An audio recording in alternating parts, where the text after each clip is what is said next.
YouTubers, it's your girl Shannon from Tesla and Chill, and I'm really excited you're watching this video today because I've received a lot of comments and questions from you guys asking about the menu on the Mach-E. So that's what we're gonna do today. We are gonna go ahead and we are gonna jump in, and I'm gonna show you what Sync 4 has to offer on this Mach-E. It is a beautiful 15.5-inch screen here, and there's a lot packed into it.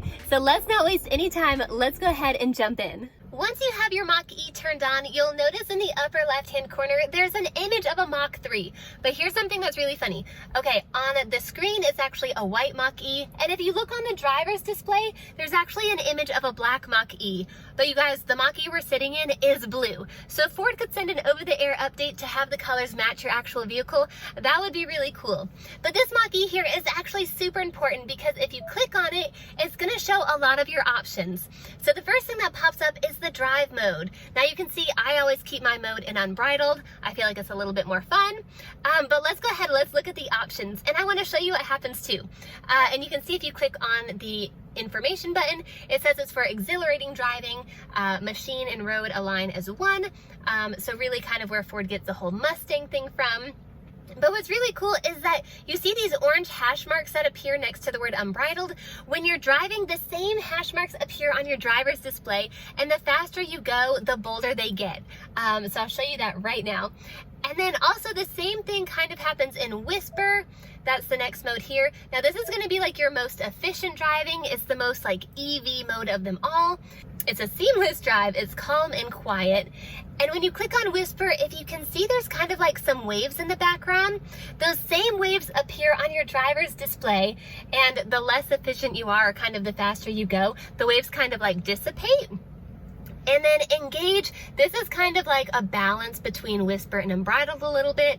You can see it's a balanced drive and it's fun and engaging. And in Engage mode, you can see there's kind of like a blue background, but not a ton happens on the driver's display. Now, additionally down here, you'll see on the lower half, there is a one pedal driving option. I always have this on just because I'm so used to it from driving a Tesla. And I think it's a pretty easy learning curve. Down here you have the auto ambient light selection, and basically the car picks your ambient lighting based off what drive mode you're in. So if you are in the unbridled mode, the ambient lighting will change to like this orangey color in the car. Whisper mode, that's kind of like a purpley blue. And then Engage mode, I think is gonna be just a blue color. Now for me, personally, I like to have this off. I like to choose what color my ambient lighting is gonna be. Usually I have it in red if I'm feeling feisty, or I have it in purple if I'm feeling calm. So it kind of depends on the day. But a little bit lower, this last one here, the propulsion sound, I always have this on here. This is kind of like that digital sound that Ford pumps in the car. This is really good when you're in the unbridled mode because you kind of like feel like you're going faster because you sound like you're going faster. I just think it's kind of fun, so I always have it on. Okay, moving down the list here, we'll go to the camera section. And the camera, you can see it has 3 buttons here, and this is gonna change the views that you have. When I go in reverse, this is always the view that I see here. You have a really big screen at the bottom, and then a bird's eye view at the top, but you can change them if you need to. And this one will kind of show some side view there from the cameras. And this is an ultrasonic sensor over here. This is kind of like a parking aid. So it kind of gets a little bit noisy sometimes with that beeping sound. So you'd want to turn that off if you're going through like a car wash or something like that, so it doesn't annoy you the whole time. Right under camera, you'll see the parking button here. Now this is for park aid. You can see I have it on. So this is for when like you go to a parking spot and the car will park itself. I have not tried it yet. I'm really excited to see what happens. But you'll see you have to press the P hotkey, and that is right down here, right on the console. Again, I haven't tried it yet, so maybe when we do, I might try to make a video on it. We'll see. But right below parking, you have access, and this is really important, you guys, because this is how you can access your lift gate. Let me go ahead and open the trunk for you. I actually had it already open. So let me go ahead and we'll close it, and then I'll reopen it because the graphic moves with it. So watch this. When I go to open the lift gate, the little trunk just like pops open. Okay, additionally here you have the charge port light that you can turn on or off. I keep it on just because like I like lights. And then you can unlock the charge cord from there as well. Now right under access, that's where driver's assistance is. Now, if you watched my Mach-E video where we tried to do the burnout, That was kind of unsuccessful. This is where I went to turn the auto hold and the traction control off. I'm just going to keep them on for now. But then even deeper, there's another layer of additional settings for driver's assistance. And a lot of these have to do with like safety features, I think. You'll notice I have a lot of things on here. But I'll start at the top. We'll talk about cruise control. And there are 3 options. There's normal cruise control, and look at these graphics, you guys, it's kind of cool. So this is a normal cruise control where the vehicle will just maintain a set speed.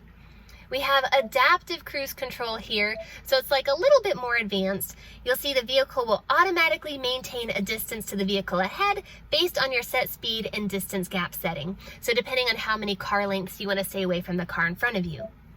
And then a little bit lower, intelligent cruise control. That adds just one more layer here. So that'll automatically adjust your set vehicle speed to posted speed limit and selected tolerances. So if your speed limit automatically changes, like if you're going 45 and you go to like a 25 mile per hour school zone, your vehicle will automatically drop. So I think that's really cool. Definitely helping to prevent tickets. Lane centering, I keep this on too. I just think it just adds one more layer of safety. Now just a little bit lower, you'll see tolerance, and this is really cool. I kind of like this feature. So you can basically set your speed to be a little bit over or under the posted speed limit. Now you can see I have it set for just 5 miles over because I'm a rebel, but not that much of a rebel. So yeah, I keep it at 5 miles per hour. Honestly, you guys, my husband keeps it at 5 miles per hour. If it were me, I'd set it at like 10, but I don't want to flirt with danger too much. I don't like when the popo pull me over, so we keep it at 5. And then a little bit lower here, now these are a lot of like safety oriented things, but I do keep the rear view camera delay off. For me, I don't think that's necessary, but basically when you put your car in reverse, your cameras will pop up, and then when you put your car in drive or even in park, the rear view camera view, it'll just stay on a few seconds longer, and for me, once I go in drive, I don't want to look back, so I keep that off. And then right underneath we have the blind spot information. I keep that on because, hello, safety first, I have precious cargo, and I don't want to hit anyone else either. So all of these safety features like cross traffic, this is actually pretty helpful because I think the beeping sound when I reverse, because the car's so silent, it's electric, the beeping sound alerts pedestrians that I'm reversing, and a lot of the time I think, you know, like pedestrians keep walking, like they don't care who's reversing, but when they hear that sound, they actually kind of stop for a second, so then I can get out of my spot. And then a little bit lower, reverse brake assist. It helps to mitigate collisions by braking automatically. Of course, safety first. Drive alert. This notifies you if your vehicle thinks that you're inattentive. I don't think we need to talk about that one. So these are like the key features here under the driver's assistance, and I like that you can really like personalize it to your own taste. I think that's kind of neat. But let's talk about all of the other options here. And going under the vehicle tab, these are more just like, I don't know, system things, I guess I would classify it as. You'll see like alarm system, it has serial numbers, it talks about my key. Okay, you can also adjust like your remote start setup. So under here, you can even set for how long you want your remote start to stay on, 5 minutes, 10 minutes, 15 minutes. Now, when you have a 2-year-old and you think you're gonna leave at a certain time, I always tack on like 10 more minutes because sometimes we need a diaper change or we need extra snacks. So 10 minutes works for us. You also can access your windows, your wipers, power liftgate if you don't want that to be automatic or not. Lighting, this is how you can adjust these things here. Your door keypad, if you want to do anything with your start passcode, low battery. Also, if you want to put your speedometer in kilometers, you can do that here as well. Since we're in America and we do things differently because we're American, we keep it in miles per hour. And then right under vehicle, we'll talk about general. Language, we keep that in English. I wish I was bilingual, I really do. I'm trying to work on that actually. I'm trying to learn Spanish. Really, J3 is trying to learn Spanish, but I'm trying to learn it with him. But I'm not there where I can change my vehicle to Spanish yet. So we keep it in English. Temperature, again, we keep it in Fahrenheit because we're American. Measurement units here, we have miles and then miles per kilowatt. Tire pressure, that is in PSI. Interestingly, when we bought the car, it was actually set in kPa, but we keep it in PSI.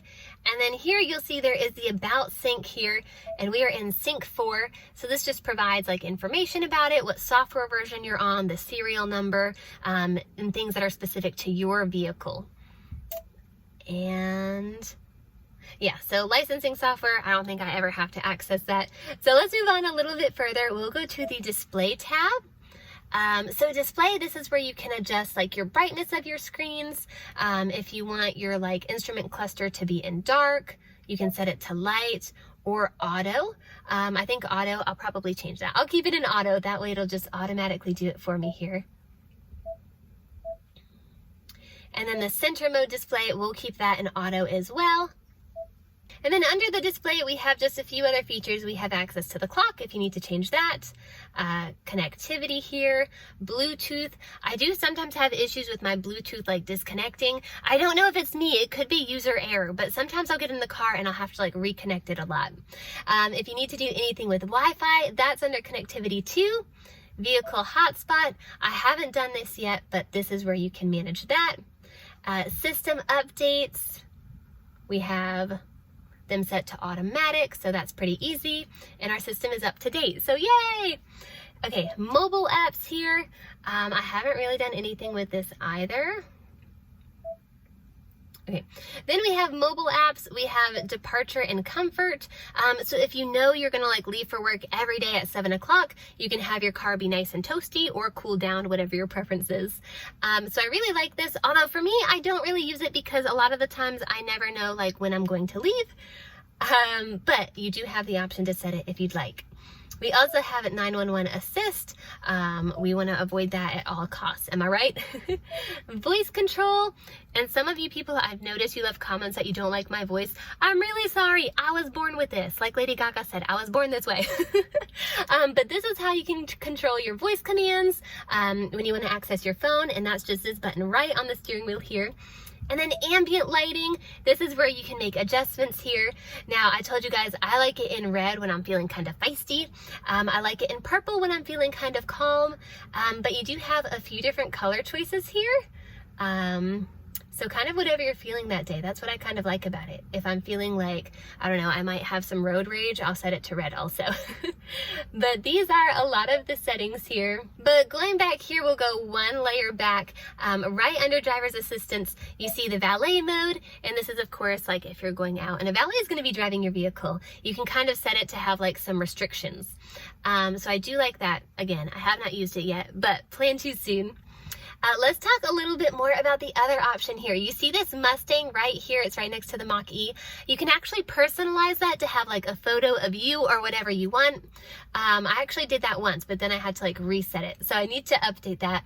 But clicking on the Mustang, you have just a few other options here. If you need to do phone pairing, if you need to access Sirius. And when we bought this car, it came with a few like free months of Sirius, so that was kind of nice. Yes, so Charge EV, that'll show you like the closest EV chargers near you. You also have access to like your radio, your phone, the navigation. Now I actually use the Apple Carplay because I prefer Google Maps. I like having a satellite view. I feel like it's a little bit more accurate and I feel like I can kind of like know where I'm going a little bit better. You can also access tire pressure. This will show you the tire pressure of every single wheel. Then we have some differences here. Very interesting. But let's go back. Okay, next to tire pressure, we have trips, and this is really cool. I really like this because it'll actually like clock your trips. You'll see how long you've been in the vehicle. You'll see your like miles per kilowatt. But this is the cool thing. It gives you a breakdown as far as where your energy goes. So it'll tell you like 25% went to climate, 61% of your energy went to your route, 6% went to accessories, 8% external temperature. I think that's really, really cool. What am I going to do with that information? Probably not a lot, to be honest. I wish Tesla would actually do this. I think it's kind of a cool breakdown. And I've noticed that heat definitely like sucks a lot of energy out, and that's kind of difficult because I'm always cold-natured. Even in the summer, I have the heat on pretty much full blast.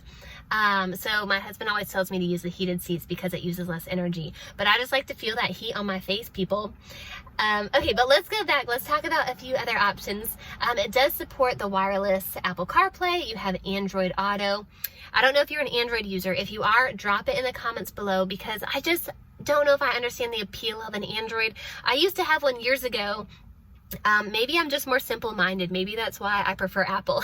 You can also access your Bluetooth and the owner's manual here. And the owner's manual, I think it's kind of cool because it even gives you like visualizations if you want to do like a visual search, and I'm just a visual person. But it'll give you kind of like information on certain like parts of your car. Let's go to something a little bit cooler. Let's see. You can see, okay, here's like an overview of the car.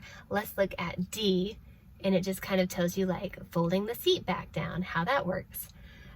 So I really like that. I think I much prefer that to having like the traditional owner's manual that's in your glove box.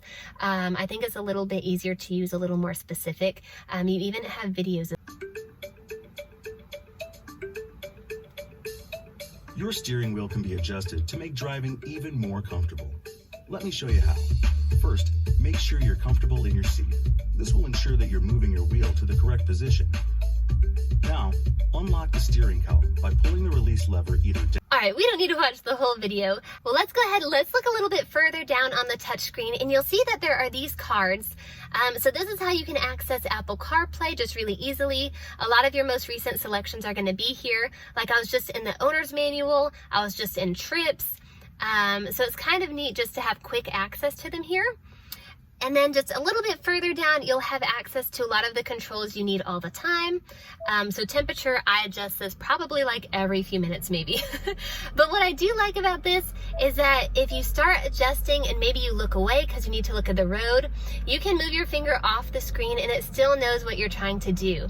So that's really cool, a smart feature by Ford. And that'll work on the driver's side or the passenger side. I'll leave it on low for now. And then you also have auto. Now this is really cool for your air. I actually used to avoid using auto because like auto typically only had like one speed, and I'll have it on, I'll turn on full speed. Do you hear that? It sounds kind of loud. But you can turn it down to like 2 bars or turn it down to 1 bar. That way it'll like maintain your climate at whatever you set it, but it'll do it in kind of a quiet way. But we're gonna go ahead, we're gonna turn that off. So we'll go into here, turn it off. Okay, and then I'm gonna continue to go this way. So this, you can of course adjust your volume, but if you wanna turn like the volume completely off, just hit this button here. Adjust your air if you want it like more towards your face, on your feet. If you want to defrost, we'll turn that off for now. But if you want to do the AC, and then it also gives you a button for e-heat.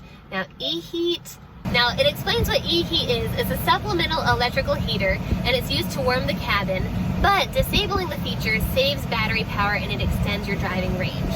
So we're gonna go ahead and we're gonna turn that off. We'll turn this off. And then a little bit further over, this is just how the passenger can adjust his or her heat. All right, and then moving down to the last layer of little touch buttons here, we have the heated seats, and you have 3 options here. You can turn it on like low, medium, or high. And again, just like the climate control, you can like go off the actual selection here and it'll still work, and your buns really do get super toasty. Like I actually have to turn it off 3. I usually keep it on like 1 or 2. It gets that hot. And then right here, this is for the heated steering wheel, and this works so well. Like it works super quickly and my fingers always stay warm. This is how you can adjust the fan speed right here. You have, I think it goes up to like 7, but it actually is pretty powerful, I think. But we're gonna leave that off for now. Over here you have your defrosters for the front and the rear, and then of course the passenger has their heated seats as well. But what's really cool is that the defroster, not only is there like a touch button here, but there's actually a physical button right here on the left hand side. You can just push it in just for like instant access. You can have it turn on immediately just by a push of that button. Well, that is it. That is the touchscreen for the Ford Mustang Mach-E. Let me know if you have any additional questions or anything else you want to see in the comments below. Also, don't forget, if you're new to the channel, don't forget to hit that subscribe button. It helps my channel grow so I can make more videos for you. That's all I've got for now. Thanks for watching. I'll catch you next time.